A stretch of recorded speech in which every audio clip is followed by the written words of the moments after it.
আসসালামু আলাইকুম। Crown cement সকালের খবরে আমন্ত্রণ জানাচ্ছি আমি মোর্শেদ শোভন। ত্রয়োদশ জাতীয় নির্বাচনে প্রার্থিতা ফিরে পেতে ও মনোনয়নপত্র বাতিল আদেশের বিরুদ্ধে নির্বাচন কমিশনে আপিল আবেদনের শেষ দিন আজ। বৃহস্পতিবার পর্যন্ত নির্বাচন কমিশনে মোট 469টি আপিল আবেদন জমা পড়েছে। আপিল দায়েরের প্রথম দিন 42টি, দ্বিতীয় দিন 122টি, তৃতীয় দিন 131টি ও চতুর্থ দিনে 174টি জমা পড়েছে। আবেদন শেষে কাল থেকে শুনানি শুরু হবে। প্রতিদিন 70টি করে আবেদনের শুনানি করার কথা রয়েছে ইসির। খুলনার 6টি আসন ধরে রাখতে চায় বিএনপি, তবে বসে নেই জামায়াত ইসলামী।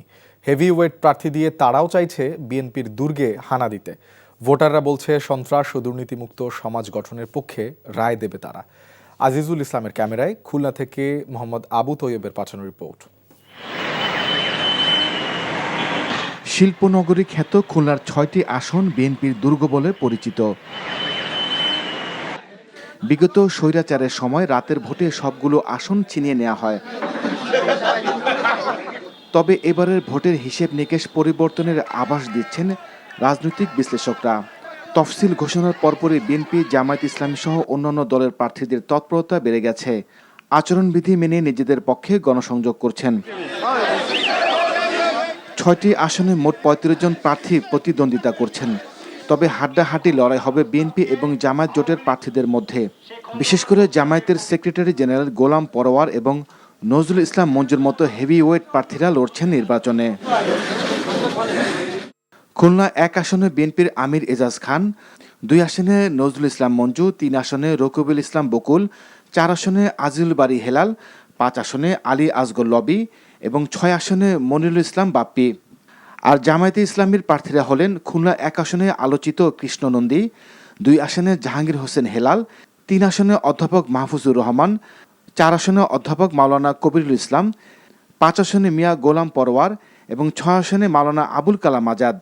বাংলাদেশের মানুষ দীর্ঘ 3টি নির্বাচনে ভোট দিতে পারে নাই, সেই বেদনা নিয়ে অপেক্ষা করছিল এবং এবারে জুলাই বিপ্লবের মধ্যে দিয়ে ফ্যাসিবাদ মুক্ত বাংলাদেশে একটি উৎসবমুখর পরিবেশে নির্বাচন হতে চলেছে। আগামী 12ই ফেব্রুয়ারি যে বাংলাদেশে নির্বাচন হবে, সেই নির্বাচনে আমাদের দল ইনশাল্লাহ জয়যুক্ত হবে এবং আমরা আপনাদের সবার কাছে দোয়া প্রার্থী, আপনারা আমাদের জন্য দোয়া করবেন। অন্তত এই খুলনা 4 নির্বাচনী এলাকা থেকে ধানের শীষ মার্কা বিজয় হয়, তাহলে আমাদের অনেকগুলো স্বপ্ন আছে। এই স্বপ্নগুলোকে আমরা অঙ্গীকারে পরিণত করব। এখন জাতির আকাঙ্ক্ষা হচ্ছে উই নিড চেঞ্জ, আমরা একটা পরিবর্তন চাই। তো পরিবর্তন কাদেরকে দিয়ে হবে? যারা একবার খেলেছে তাদের দিয়ে আর খেলা হবে না, সেই খেলায় তারা ফেল করেছে। এখন পরিবর্তন আনবে 8 দল আমরা একসাথে সমমনা রাজনৈতিক দল অভিন্ন কর্মসূচিতে ইনসাফপূর্ণ দুর্নীতিমুক্ত বৈষম্যহীন সমাজের জন্য আমরা আন্দোলন করছিলাম। হিন্দু মুসলমান কোনো ভেদাভেদ নেই, সাম্প্রদায়িক সম্প্রীতির দেশ বাংলাদেশ।